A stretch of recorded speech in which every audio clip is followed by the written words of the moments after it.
almost 4 decades, and I uh, spent about the last third to 40% of my time there really focused almost exclusively on the intersect of especially the federal regulatory environment and the use of healthcare IT. So whether it was a matter of direct regulation of healthcare IT, such as going through the Office of the National Coordinator's Health IT certification program, and many of you that work with providers are probably aware of what that is and what that means for hospitals and clinicians with the Medicare program, or working on things that were requirements that the software needed to enable for our clients to comply with, be it HIPAA security and privacy or anything under the sun with either CMS revenue cycle or CMS condition of participation types of requirements.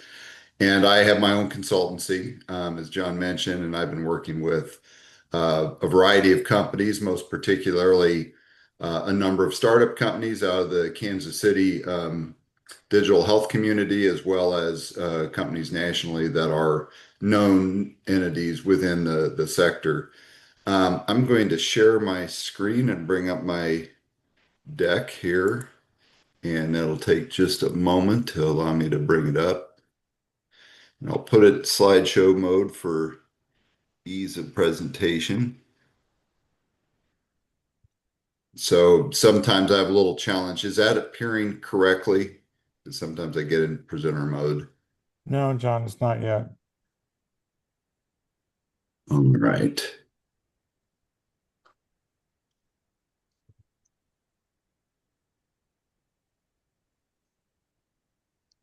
There, how about now? Should be in slideshow mode. No. We're not seeing it at all, John. Interesting. I'm sharing my, I opted to share my screen. Let me try a different approach here. I'll just share an application window. There you go. Okay, now I'll put it in slideshow mode. Perfect. And I'm still seeing your presenter frame. yeah, I'm swapping the modes. So that should, okay. All right, sorry about that. There, So perfect. John had asked me to cover at somewhat of a high level a few key regulatory topics that might be of most interest to this community.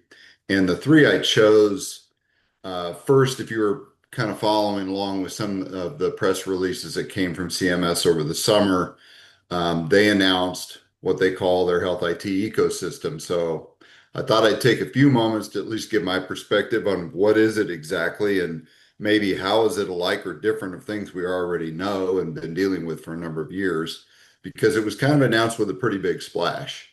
Then I saw Doug in the attendance. Doug could cover the second topic, but I will also cover a couple of things around regulatory approaches to healthcare AI, what's been done so far, and the emphasis on, the word regulatory kind of being synonymous with federal, because we're not actually seeing a lot of new regulatory development from the federal perspective right now.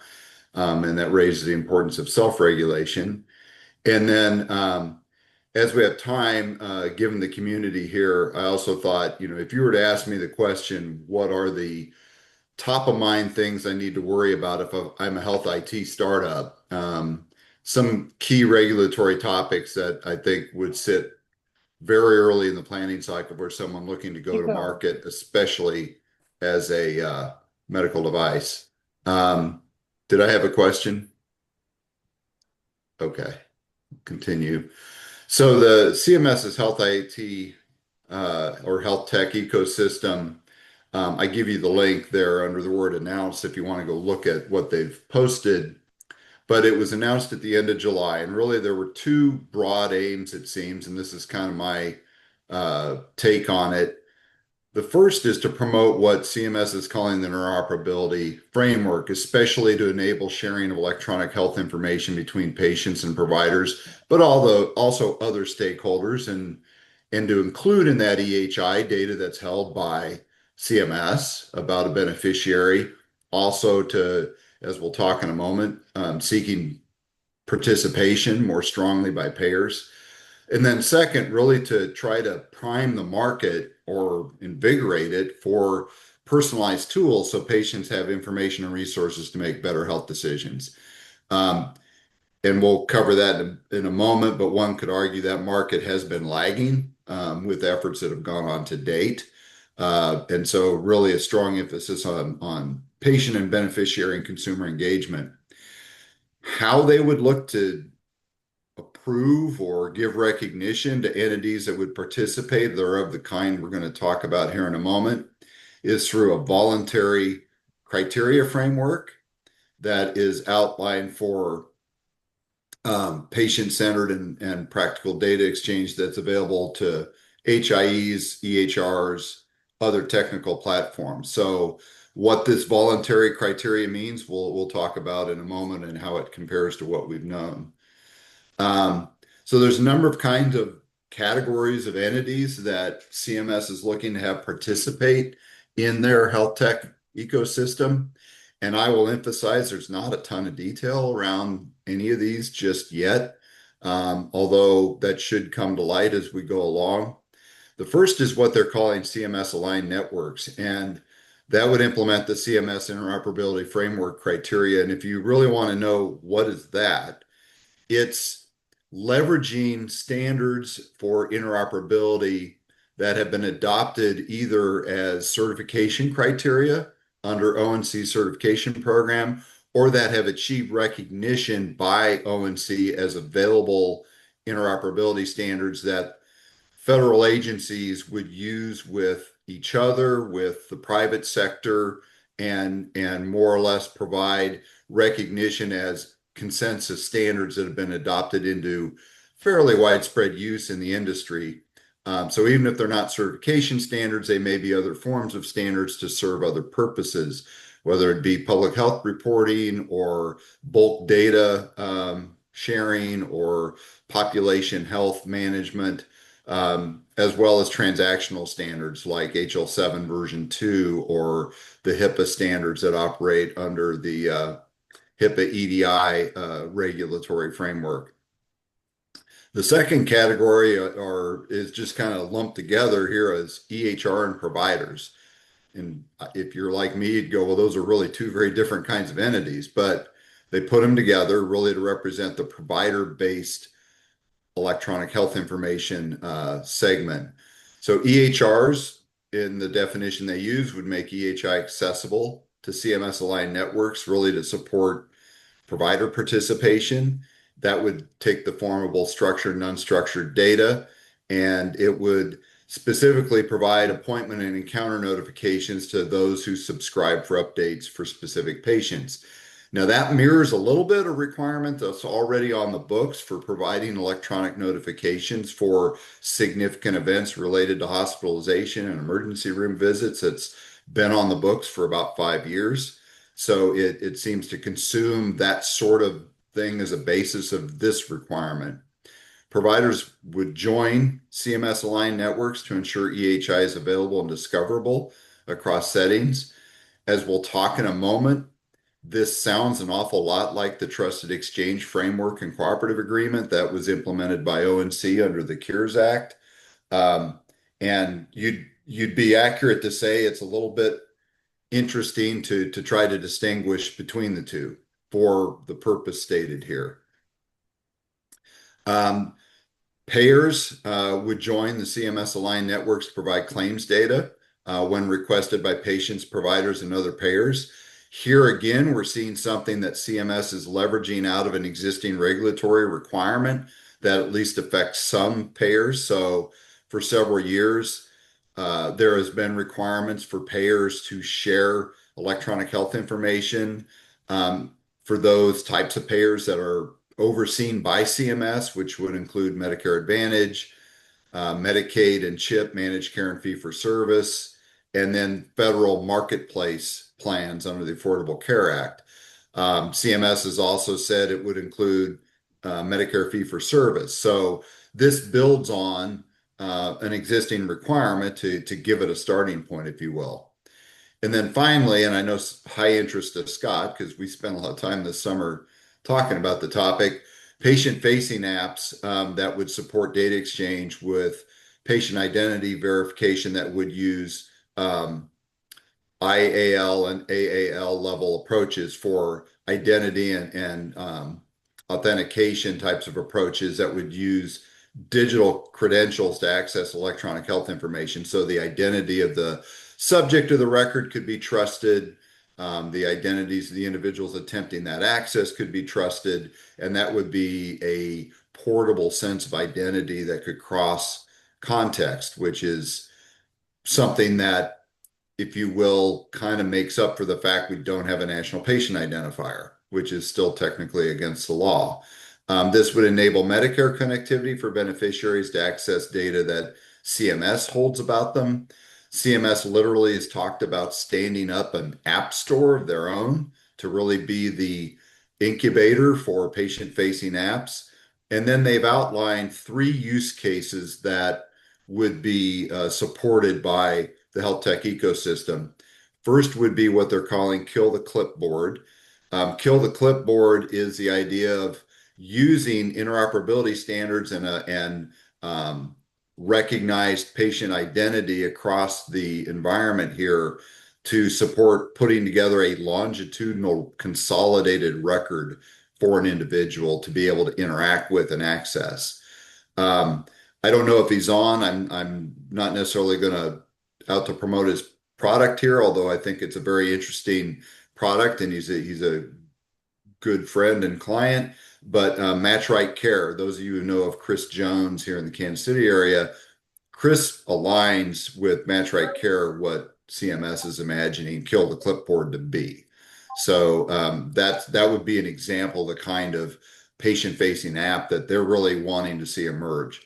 The second would build on that and be a conversational AI assistant that a patient could use to interact with their own consolidated electronic health information.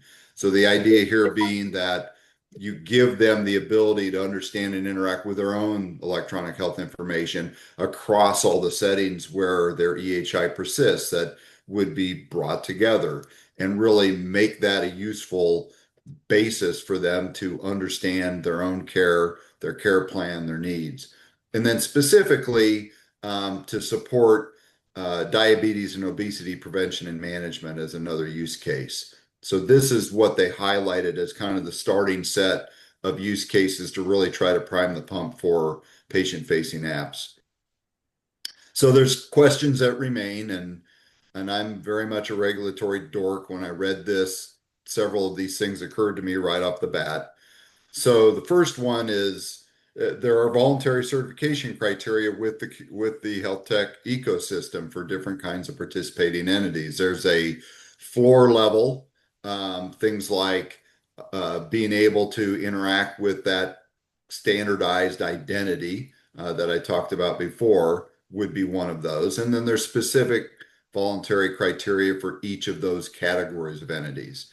But how is that proven? So what we know about it is that it seems to be based on self-attestation, but the question runs, who validates that type of that entity, that type of actor actually can do those things?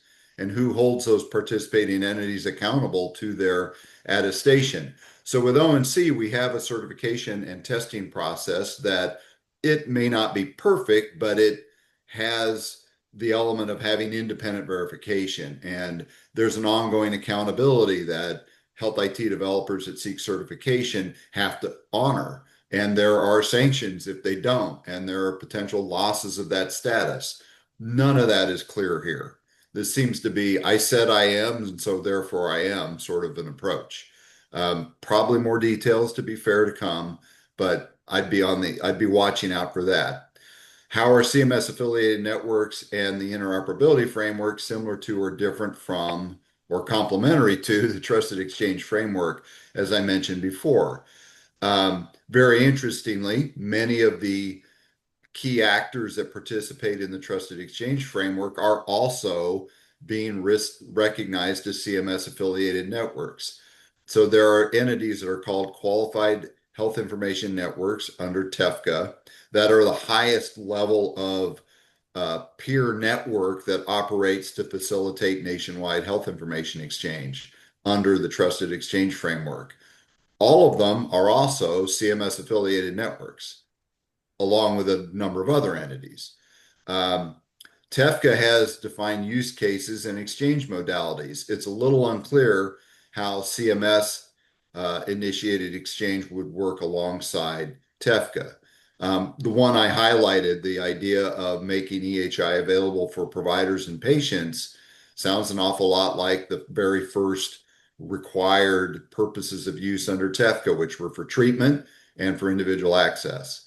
So that is not clear to me at this point. We can make guess, but it is right now where it is.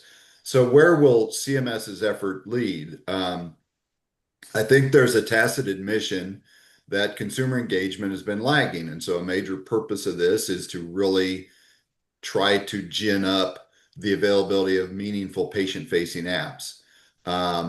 There seems to be an emphasis on activating payers as active participants, something that has also been largely lagging from TEFCA. Part of that is you already have functioning clearinghouses for HIPAA EDI out there. And so the idea of a payment use of the trusted exchange framework, it's there, it's been talked about as something to get going on for things that really aren't being done through HIPAA EDI exchange, like significant sharing of healthcare attachments to support things like prior authorization and claims, or to support making available EHI to payers for other purposes like payment audit or population health planning, but that hasn't significantly happened yet. So this seems to be an effort to try to really activate the payer community to participate. I think it also seems to be aimed at making greater use of CMS held EHI, both for beneficiaries and key stakeholders like HIT companies that want to use the data for quality and analytics types of purposes. So we'll see, but it's not exactly clear yet. And I think we're pending a lot of details. The second area that I wanted to touch on were regulatory approaches to healthcare AI. So at the federal level, that is relatively narrow so far. There are really two structured programs out there, and they both pre-existed the current administration. The first one operates as part of the ONC certification program, and their focus is on artificial intelligence and machine learning algorithms that meet the requirements for what ONC calls predictive decision support. Now, historically, that's been focused on clinical decision making, but that's not necessarily true for what is true now.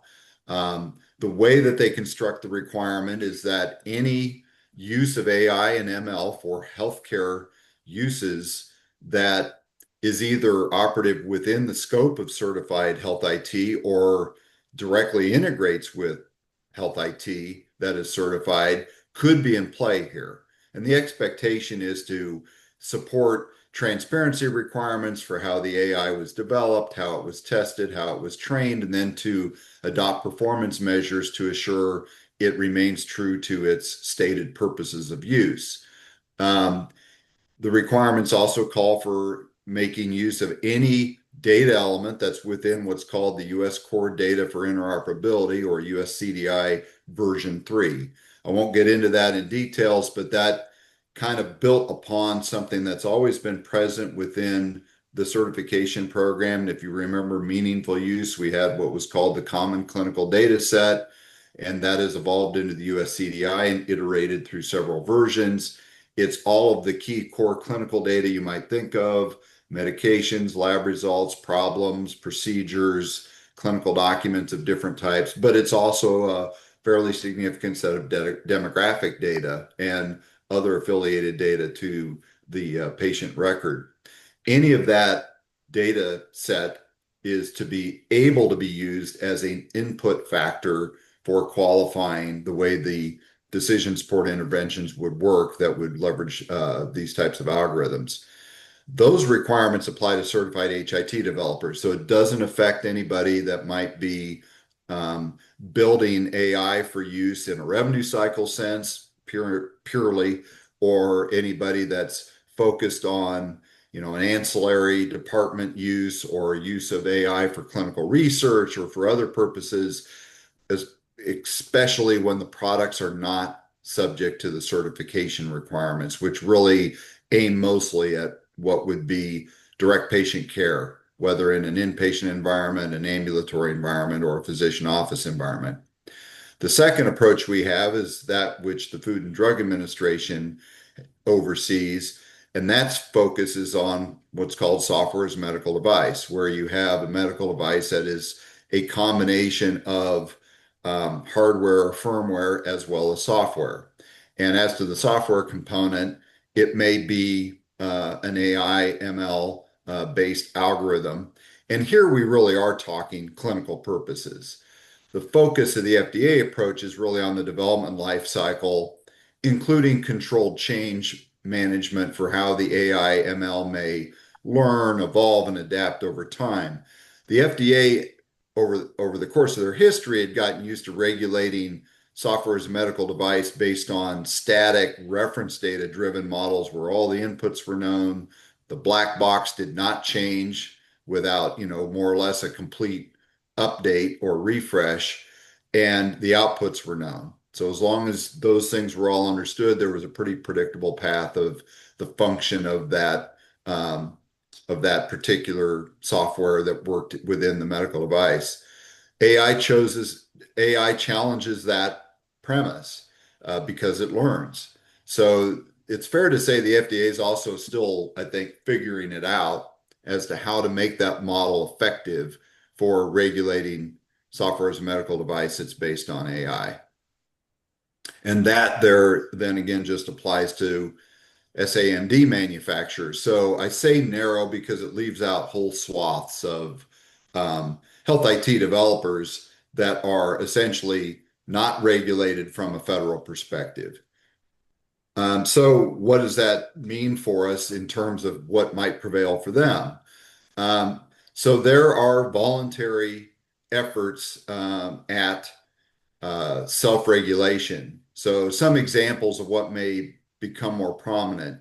There's a coalition for healthcare AI, for health AI, that operates out there, and they use assurance resource providers to really validate against industry standard frameworks like NIST or ISO or others to form the basis or framework of what are the requirements that someone seeking that self accreditation, if you will, or self certification might follow.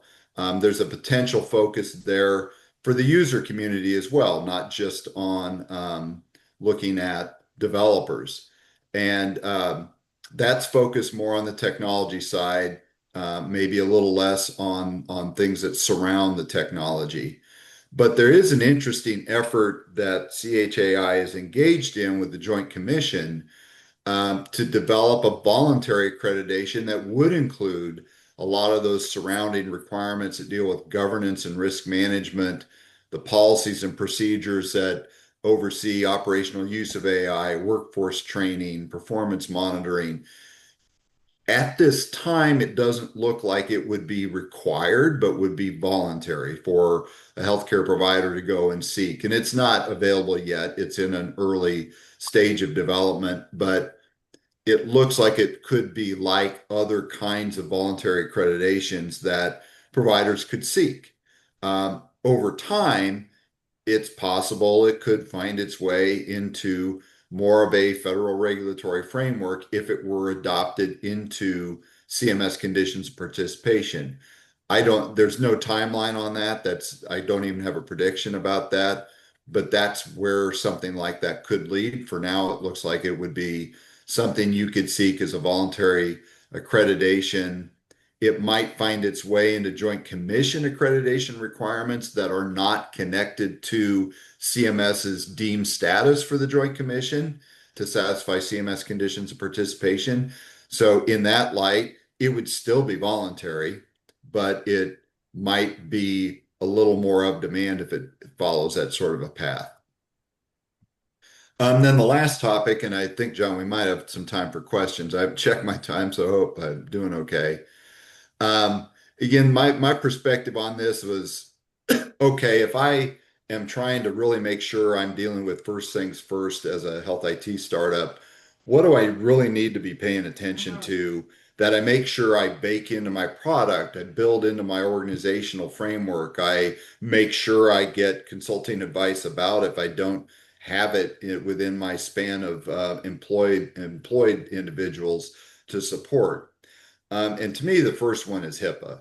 HIPAA is kind of like the foundation bar that I got to deal with because it's going to regulate me one way or another. Um, so the real key, I think, is to ask who's my customer and does my relationship to them make me a business associate or a third party entity? If I'm a business associate, that's a pretty big deal for me as a new entity. I am directly subject to HIPAA security and privacy as if I were a covered entity.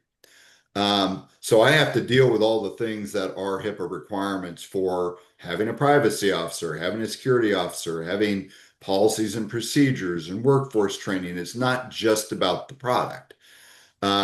If I'm a third party entity, then it's maybe a little less burden because I'm bound by agreement, but not directly regulated. So I have to honor the contractual terms. What we used to see as business associate agreements that bound business associates to covered entities and regulated through the contract, through that agreement. It's as if, and this happened more than a decade ago, it's as if HIPAA compliance kind of got pushed down one level in terms of the types of entities that were directly regulated. So the third party entities are now bound the same way business associates used to be. So if I'm looking at my product, I really need to be paying attention to two broad topics. One is support for mandatory HIPAA security, technical security requirements is a must. I can't even get started. I'm not credible at all if I don't enable compliance with those relative to what my product can do. Things like fundamental things like access controls and auditing and authentication of users and unique user IDs and secure encryption for communicating EHI, things like that. But I also should consider support for HIPAA privacy patient rights are Yeah, required relative to me what my too. product's role is. Someone have a question? Travis, I have a question. Mr. Sure. Travis, I have a question. What about the ALI acts or disability for the blind, the deaf, um, and some disability? Because if they don't have access, and these are um, products providing to improve care or access different information and support cycles on the professional side, is that not discriminatory That's if a it's not great point. That's built a in? great point. That's a great point. Sherry, you may, and I will accept the friendly amendment that Section 508 should probably be here as well. I will accept that actually even as an oversight because history has taught what happens when you don't. That was Cerner's history. That was painful retrofit that I don't think we ever did very well over the course of 4 decades. Um, I think that that's fair to say. So what Sherry's talking about, what we especially dealt with were building in the abilities to support sighted, I may be behind the times on the terms used. There's communication disabilities like hearing impairment, sight impairment, speech impairment, physical disabilities that manifest of, somebody has suffered partial or total physical loss of function of limbs. So, you need to integrate in with different kinds of assistive technologies. So under Section 508 of the ADA, the Americans with Disabilities Act, healthcare providers, and also by non-discrimination rules that were written by HHS, setting aside that those rules yo-yo between what gender means. Um, but for the topic we're really talking about, you have to take reasonable steps to provide for accommodations for those individuals who are trying to access health services. So fair point, Sherry. I would accept that. And that means for a startup looking into, for example, What do I need to do to build accessibility for hearing impaired individuals into my product? What do I need to do to provide integration maybe with TDD devices or to provide reasonable support for low English proficiency individuals to be able, and that may deal with labeling and banners and things like that or configurability of the product.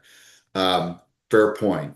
And so in the breach, I kind of tried to give highlight to that, Sherry. If you have a dish, anything to add, I'd welcome it. But I agree with you. That is an area that sits right alongside HIPAA to consider. And I think, unfortunately, is often missed. And just because you're sharing this as two other IT specialists and people thinking about programming or creating programs for health, building it at the beginning is much easier than trying to go back and layer it into the programs, which become completely something else. So doing it as you go will make it more friendly, more user friendly. It, and that is because it often requires specific lines of code in your programs to interact with those assistive devices that if you don't include them, now you've got a retrofit activity that the more your product grows, the more painful it gets. Um, so thank you. Um, so continuing with the thought, HIPAA also bears requirements, and this is true for accessibility as well, for your organization. So there are going to be requirements that if a business associate, you have direct compliance responsibilities that go beyond what you do with your product, all the administrative requirements. For Section 508 and similar requirements, if you have a website, you have to make it accessible to the public. If it's a public-facing website, for example, if you're making it accessible to your clients for particular interactions with you, like support, and you run your support desk through your website, you may have accessibility requirements for your corporate website and any functions that face your clients for interaction. Under HIPAA, if you're a third-party entity, again, it's contractual compliance that's going to drive it. So your compliance responsibilities are really going to be driven by the terms of those agreements, which in many ways may require you to do the same sorts of things you do as a business associate, but you're not going to be as directly bound by sanction regimes and compliance audits that may operate for covered entities and business associates. The second area I would John, suggest I'm is sorry, if you're, I'm sorry to interrupt, John. I think we yeah, probably are at time, okay, but we'll leave this up for a second because this is really vital. This is absolutely one of the greatest concerns that people have is whether or not they are a medical device. If you wouldn't mind making sure we have your contact information in the chat. yeah, I And will. I will send you these slides, John, because I updated them since I first shared them with you. okay, Just real quickly, the third topic would be interoperability. So, how am I going to exchange data with anyone? If I'm going to exchange data with anyone, knowing that topic as well. So, my contact information is at the end here. So, I will be glad. I'll send these slides once I turn things over to Scott here. perfect. And to our audience, I unreservedly recommend that you get in touch with John on these topics because uh, if you're an innovator or even if you're a provider, there is really a need to go deep on these things, and John is your person. So please, I recommend him fully for your consideration as you're working within your organizations. And I thank you again very much, John. That was tremendous. John, thank you. Thank you. Scott, if you wouldn't mind just giving a little background on yourself, and we'll take off on your things. Also, feel free to ask John questions in the chat as well. But Scott, let's hear more. Oh, great, John. Great to hear your thoughts. As always, John has actually done some work for us at DirectTrust. So thanks, John, for your help there. Mhm. So just a little bit about me. Yes, 24 years at Cerner. John and I, pretty much I was My entire tenure was also John's tenure. John was on both the front end and the back end of my experience there. I spent most of my time at at Cerner focused on the connections of systems to each other, whether that is interoperability or it's just plain old interfaces, and those are different, by the way. But in any case, a little bit about DirectTrust. The way I'd like to express DirectTrust's perspective on the world is that we are dedicated to scaling trust and health through these two mechanisms. Basically, first, we're dedicated to secure communication, especially for healthcare, secure identity assured communication. And the second element is we do independent accreditation of health technology, principally for business associates, not as much for healthcare organizations directly, although we do have a few that are accredited. We also are the steward of the largest network that a whole lot of people don't even know exists, which is the Direct Secure Messaging Network.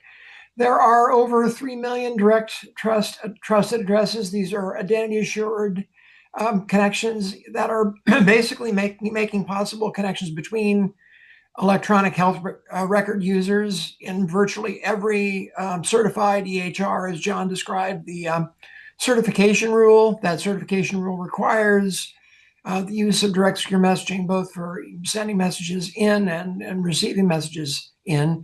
And those messages are connecting 201,000 organizations, like healthcare organizations, and actually not just healthcare organizations, increasingly CBOs and others.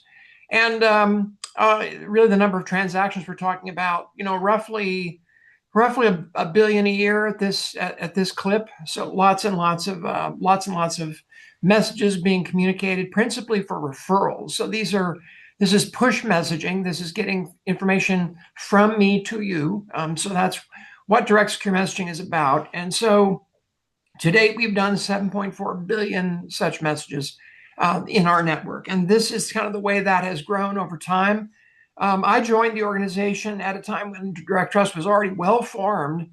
But as you can see, from a growth standpoint, we're the number of transactions in the network has grown rapidly and continuously, and continues to grow. We're actually seeing new use cases for direct, which include things like communications of care gaps from payers, and also some use cases relative to prior authorization in the payer community are using direct. The advantage to direct for a lot of folks for these new use cases is that it's already in place, it's inexpensive to deploy, and it's ubiquitously available in the healthcare provider organizations. So that makes it a really good choice for an awful lot of use cases. It doesn't solve for query. So query is a different use case entirely. Push messaging is good for certain things, but not for everything. So I like to, the query use case is the patient is in front of me, where are their records? And the push use case is, here is everything I would like you to know about my patient before you treat them, at least in a strictly medical sense. That's kind of the business case for a push message. Also, we are pretty deeply involved in the questions of digital identity. And John talked a little bit about this, and I have a couple of slides on the CMS interoperability framework.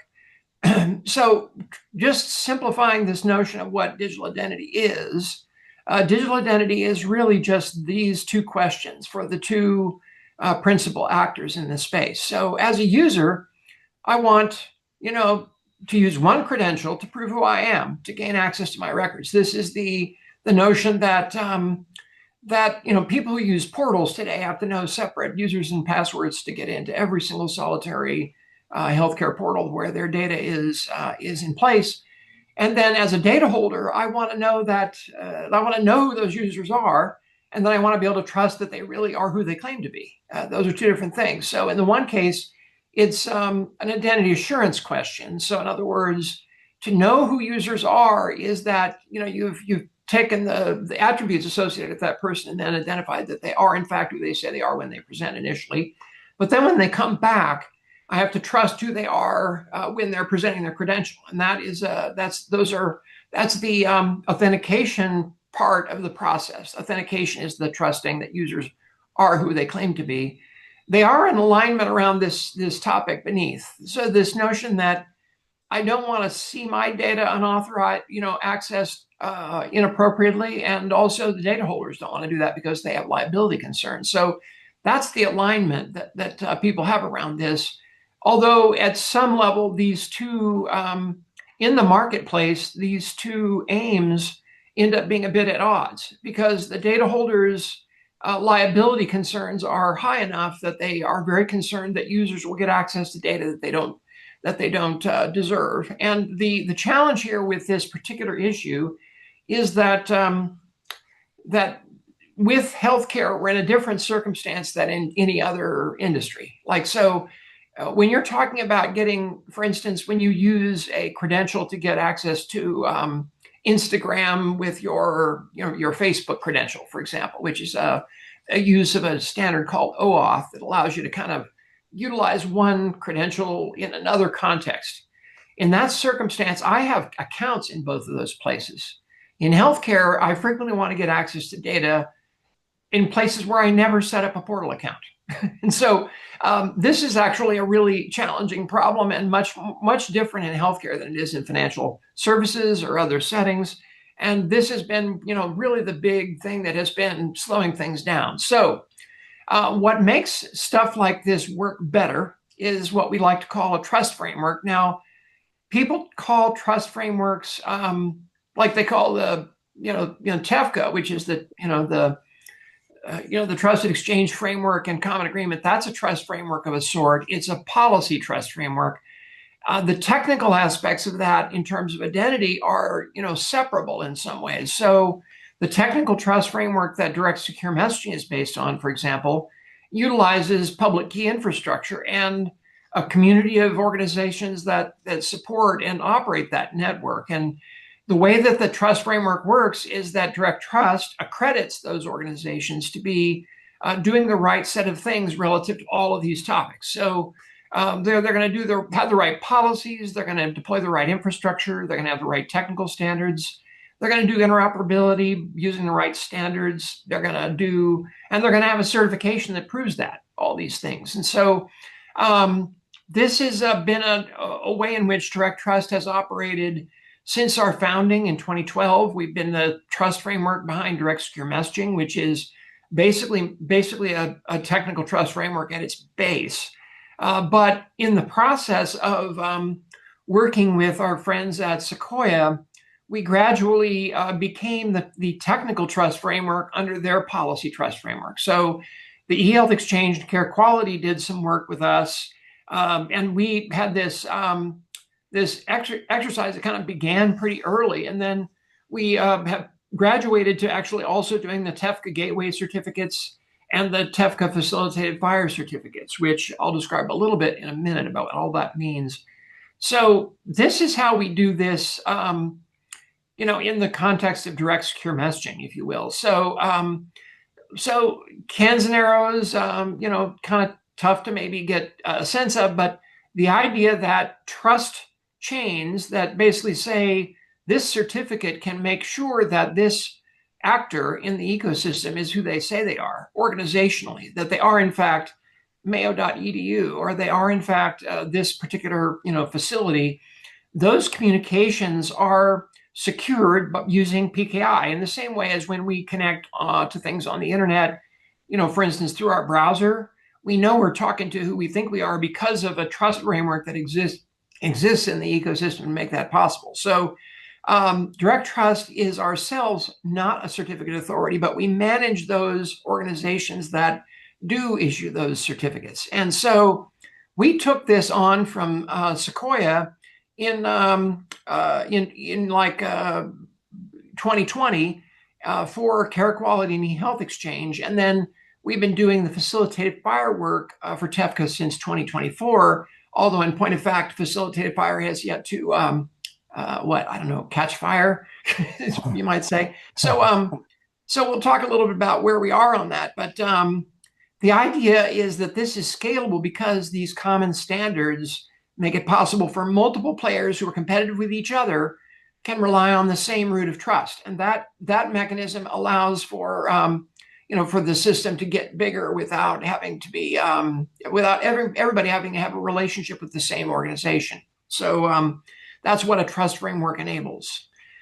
In terms of what TEFCA looks like today, this may cause your head to explode, but the point I want to make here is that the way TEFCA works today is what they call brokered exchange. So TEFCA is those QHINs at the top are making possible exchange between the various parties who connect to QHINs either within that QHIN or within another QHIN. And those connections are made brokered through the QHIN. And so they're responsible for that connectivity and security within their boundaries. But when it comes to knowing the identity of somebody outside their boundary, I like to describe this as the QHINs are sort of like securing the channel between the Hilton lobby and the Marriott lobby. Like I can get from the Hilton lobby to the Marriott lobby, but it's the Marriott desk clerk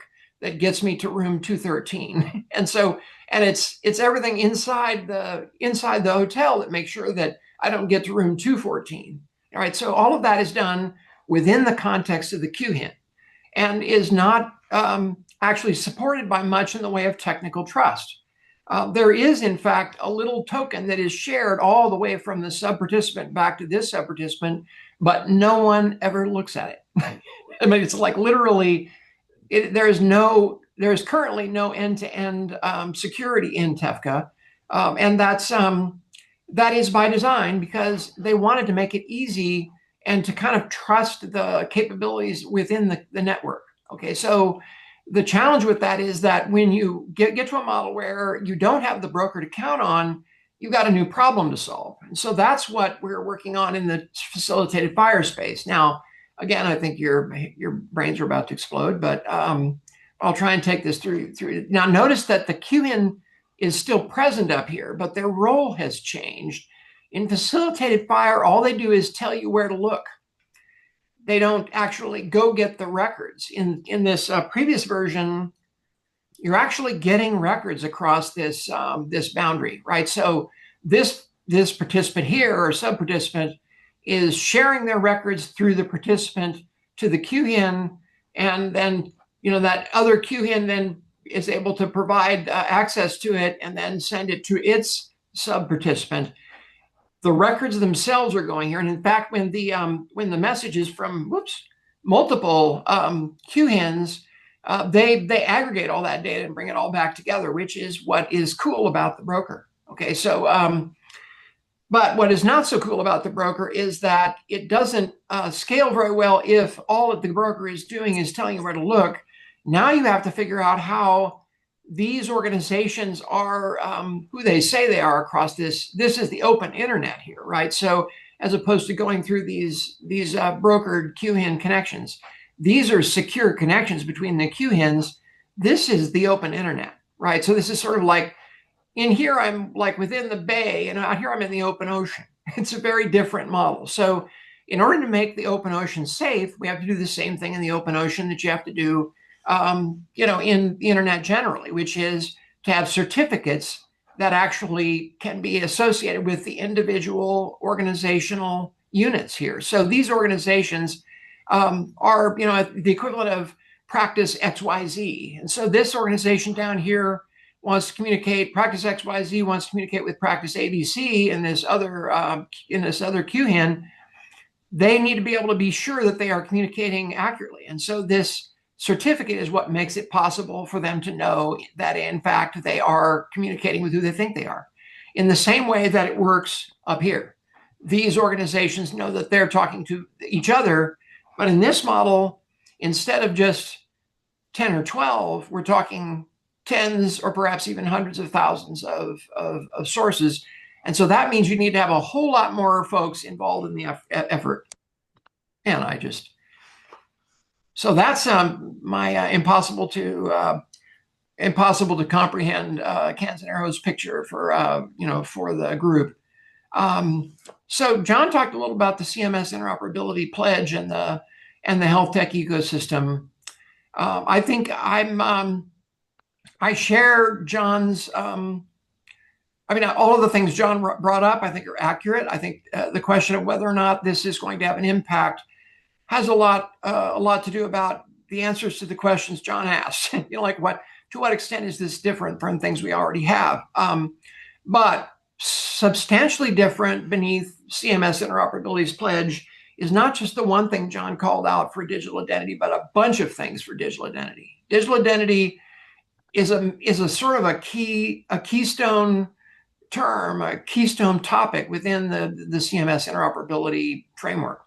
And it is for a bunch of different circumstances. One, for patients. So for patients, we already talked about this notion that I could have a high enough credential that the attributes collected in the identity proofing process would help me be sure that the patient is who they say they are when they show up at the with their app to the ecosystem.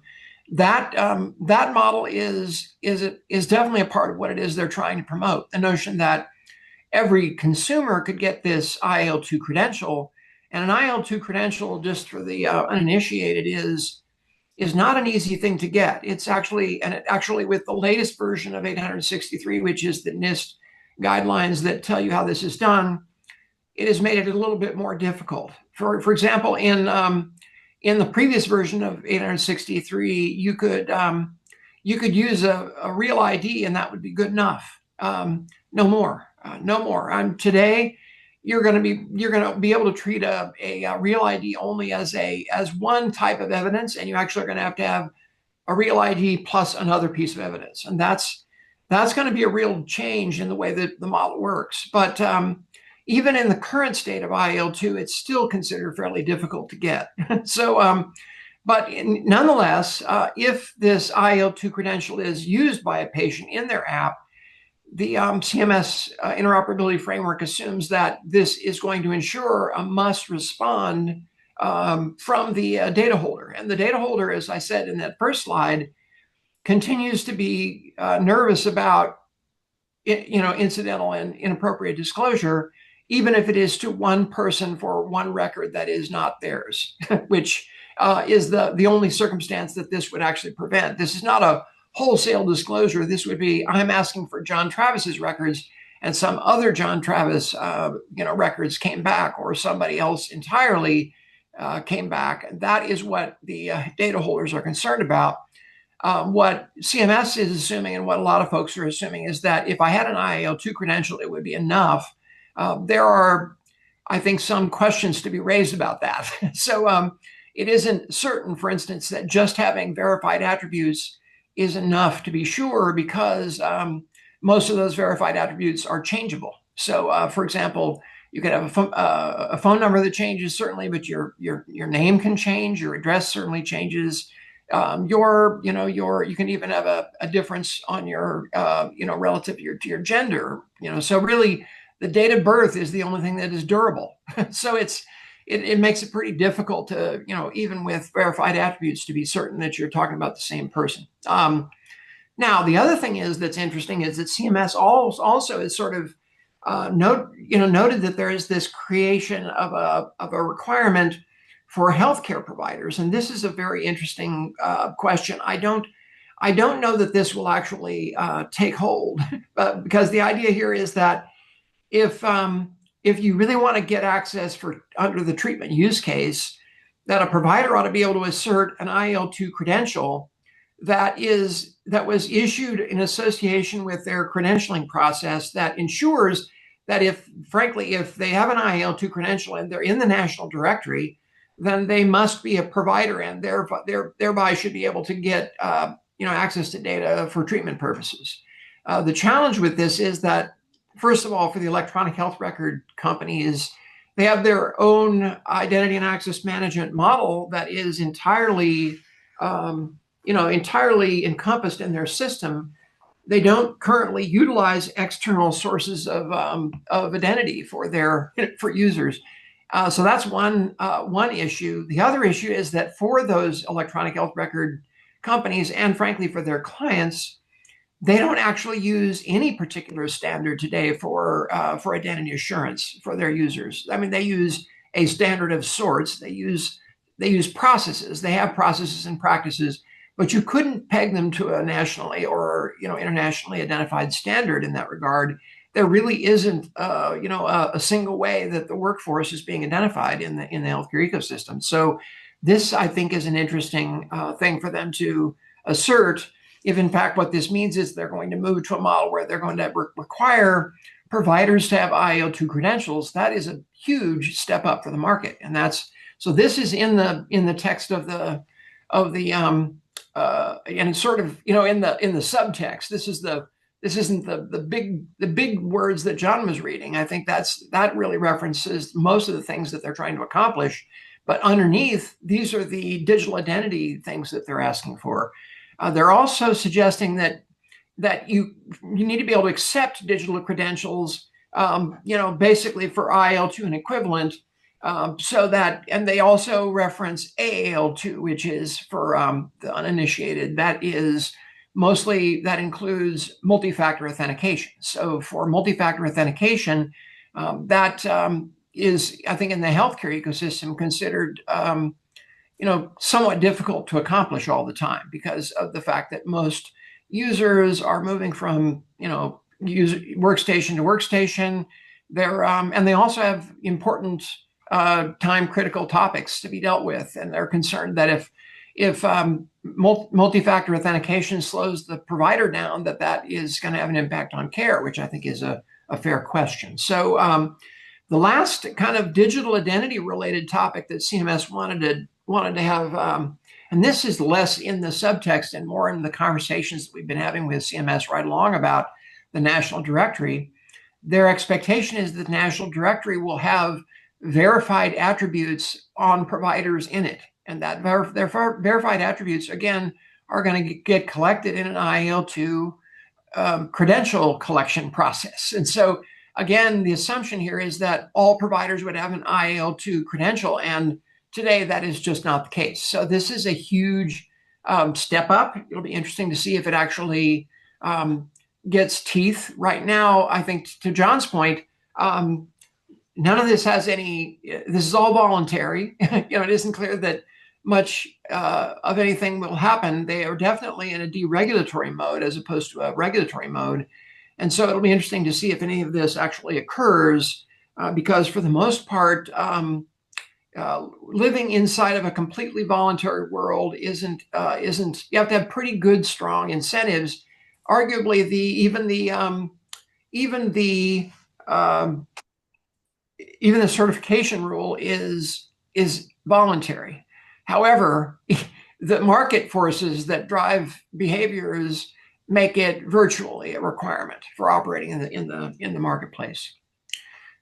So the next, I want to just talk a little bit about work that so DirectTrust and the Karen Alliance worked for about 4 or 5 years to try and create a framework of frameworks so that these IL2 credentials that were issued by organizations that are either in the Cantera initiative space or in the DirectTrust initiative space can be equally trusted. And so this effort was to kind of create a single common set of policy that both organizations could map their policies through. And so that effort started in 2021 and kind of concluded about 6 weeks ago. This is a really recent finishing of this work.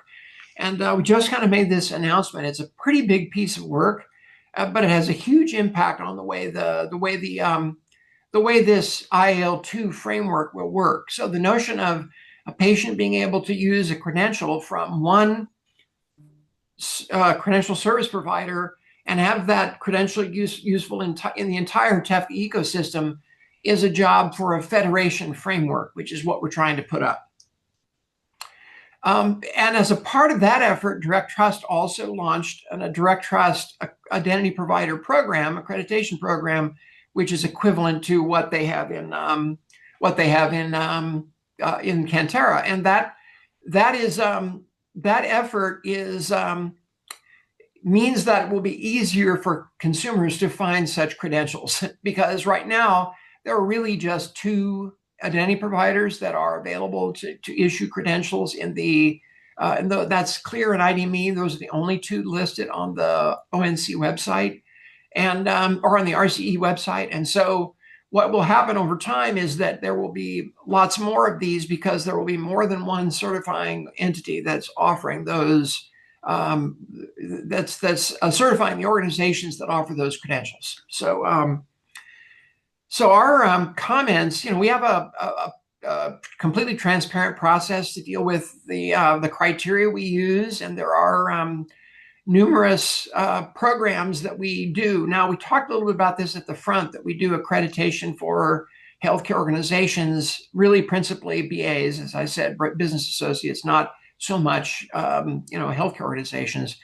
Those programs, we have 28 programs, and those programs are all, many of them share the same criteria for privacy and security that come from NIST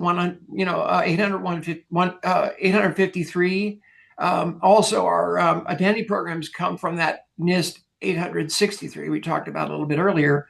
So those are the external sources of truth, as well as HIPAA, of course, that really guide our criteria. And those criteria undergo updates every year as regulatory changes occur and as changes in the threat landscape change. So the comments are due on 11/17. So you can go out to our website and actually just download any of our criteria and review them. And if you think they're needing tweaking, you can offer your comments. So that's the nature of our transparency relative to our accreditation program. Once that's in place, then we like to generally put our criteria in place at the first of the year. Although if we get comments, sometimes it misses the first year and doesn't get done until later in the quarter. But this is the process we go through to get our criteria established. So that's our criteria for our programs. We mentioned, and I mentioned this in the chat, we also are doing an artificial intelligence program as well.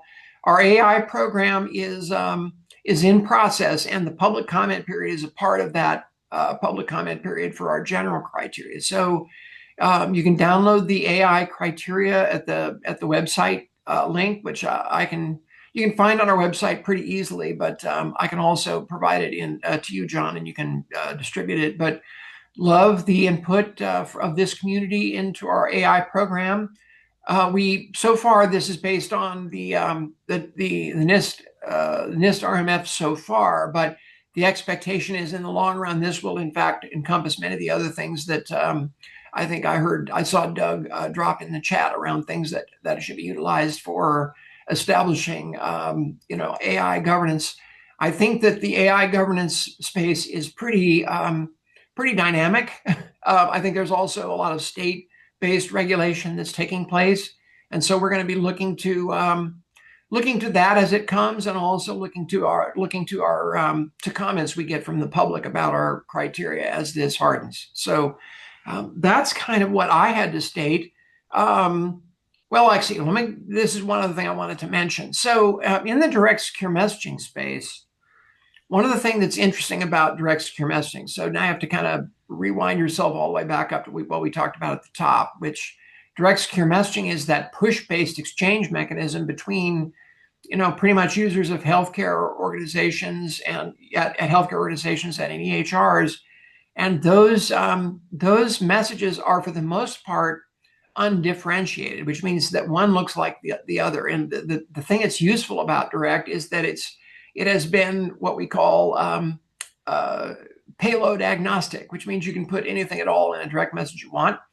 The problem with that is that if anything works, then you don't have any idea what you're getting. And so what we're trying to do is to establish some expectations about metadata so that just minimum metadata payload requirements are present in any new use case, so that we can actually easily develop new use cases and new guardrails for new use cases and create more usable approaches to how direct secure messaging works, as opposed to just throw anything you want in a message and send it to whoever you like. It's this, I think, will make it work a lot smoother, and so we're excited about this work. It's actually getting pretty close to heading off to public comment. That public comment process is basically going to be on the template for these new use cases, not for any specific use case. But the first use case we're going to be looking at is templates for communicating referrals between healthcare and the CBO, the community-based organization, but also amongst community-based organizations, because frequently you've got circumstances where there are referrals that are made to community care hubs that then need to go to other downstream organizations. And that is what we're trying to enable, is for those chain push messaging circumstances. So, and I'll stop there and ask if there are questions, because I know that I did kind of drop a bunch on everybody all at once. I did see a few things popping into the chat. I don't know if those if there were questions for me or not. John? Yeah, as long as you do have a couple of minutes, I'm sure we can take a question. I believe I saw one from Dominique. Dominique, if you're with us and want to raise Yeah, that I was just, question. I don't know if it's relevant or related, but I was just curious how consent can be linked to available digital ID frameworks, and if it's possible, which ones is uniquely positioned or which one is doing it well today. Yeah, Dominique, we're actually working on this in particular. One of the things that is challenging about let's take the example of delegates. Okay, so this is a unique consent problem, right? So I want to delegate, access to my record to someone else. So in this circumstance, the identity aspects of this are: who am I? Who is the person I want to delegate to? And what is the relationship? And so all three of those elements need to be digitally signed. And that's what we expect, is that in the future, you could digitally sign both the subject of a transaction, their delegate, and the relationship that you have. That's a special consent process, right? We also are working with remote online notaries to try and create standards for how such consent would be established and signed in documents, but then also try and get that same capability to be signed in credentials.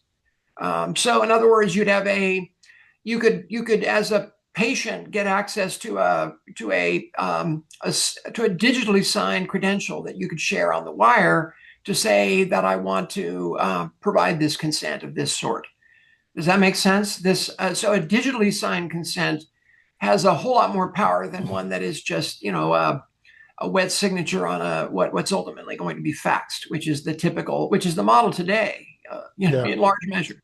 That's great to hear. Are you actively working on that? Is DirectTrust actively working on that? Or we are actively working on that. We are working with the remote online notaries. One of them became a DirectTrust member recently, and we're actively working on establishing the standards. Actually, the first use case is relative to electronic,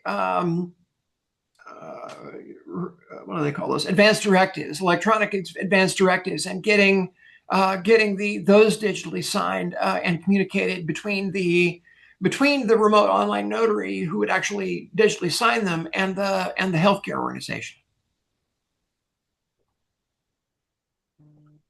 Love to I'll follow up with you afterwards. Thank you, Scott. Yeah, so it's a really interesting use case. We do think that that's important. I think in the long run, you'll see people on the internet who say this. I'm not sure if everybody understands what this means, but we need to work in a model where everything gets digitally signed, everything. So things we agree, who I am, who you are, what our relationship is, what my documents say, what my picture is, all this stuff needs to be. We need a veracity engine for the World Wide Web. Today, you have no idea whether what you're seeing was produced by AI or if it was an actual photograph, for example. Like all of these things need a veracity uplift. And so and as we progress into this world where AI is a huge piece of our world, photographs, recordings, these become the new documents that are of interest to safeguard and to sign. And so we have to figure out how to do that in a way that it doesn't break the bank, because frankly, it's, obviously it's expensive to handle every one of these things. But if you're a candidate and you're saying something, the digital equivalent of I approve this message. This is the kind of stuff that's needed in the current marketplace, and we don't have most of this in place yet. Great. Great question, Dominique. We certainly appreciate that. Um, maybe one more thought before we sign off. Also, actually, I see that John's been able to stay with us, so if we have a question for John, that's welcome as well. I had a question for John. All right. So, John, what is your perspective on the administration's attacks on the Chai activities? From the look of what's happening at Chai, to me, it looks like a pretty transparent and open process. But there seems to be a pretty big rift between the administration developing and that organization. Do you have any observations about what you've seen there? Am I overstating that, or does that look like a train heading for a wall? I'm probably not deeply familiar with that, Scott, but other things the administration have said, I think they are very much on a deregulatory path. They don't want to see burden. They don't want to see barriers to innovation. They use a lot of the terms that kind of fall in the rubric of we want to foster development, we want to foster innovation. We don't want to see a burdensome regime emerge that becomes a stumbling block. What's interesting about that perspective is, as I kind of highlighted, if you're not going to have a federal regulatory regime, which let's be honest, we're not going to. And I saw Doug may want to weigh in. I saw Doug posted, Doug, I'm going to screw up your last name every time I say it. Huh. Who you look? Hohulin. Thank you. Thank Yeah. you. It rhymes with no foolin. No foolin, Hohulin. There you go.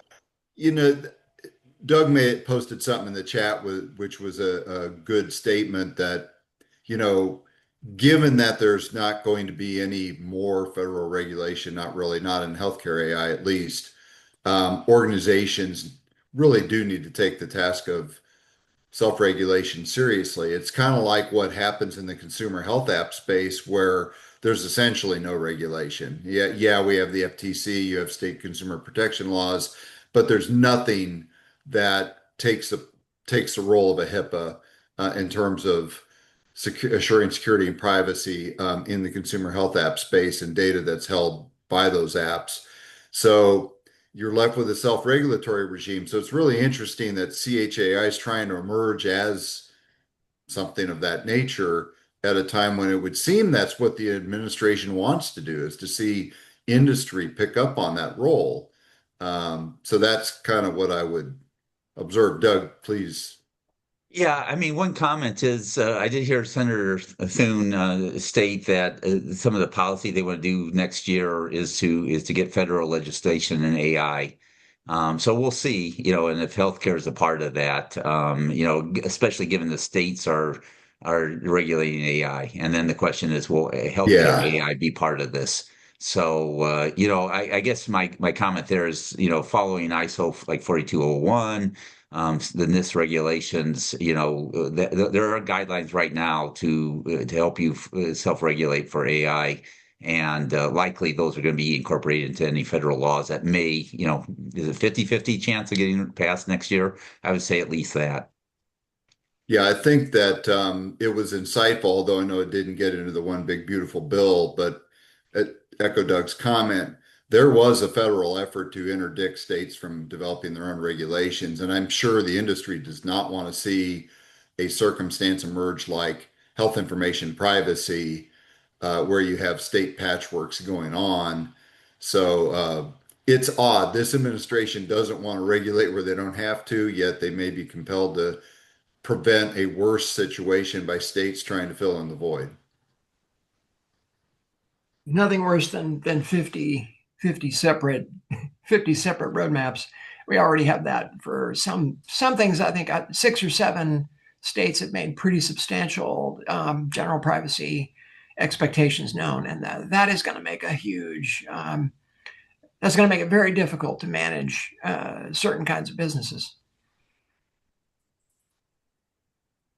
Yeah, I think it depends on consumer protection and healthcare being two state regulated activities.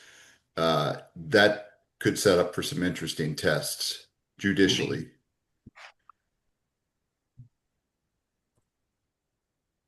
Absolutely. Yeah, actually, I just so HIMSS just announced Kansas City HIMSS announced a state of healthcare in Kansas City in January, and so maybe we'll get some insight at that event, around AI in terms of state of the healthcare. Well, folks, I am always humbled, frankly, and impressed by the sort of insight and brain power that we're able to get around the table each month. So I'm really grateful to our presenters and to our audience as participants and contributors, and look forward to taking these kinds of discussions forward in our future events. And so thanks again to you all.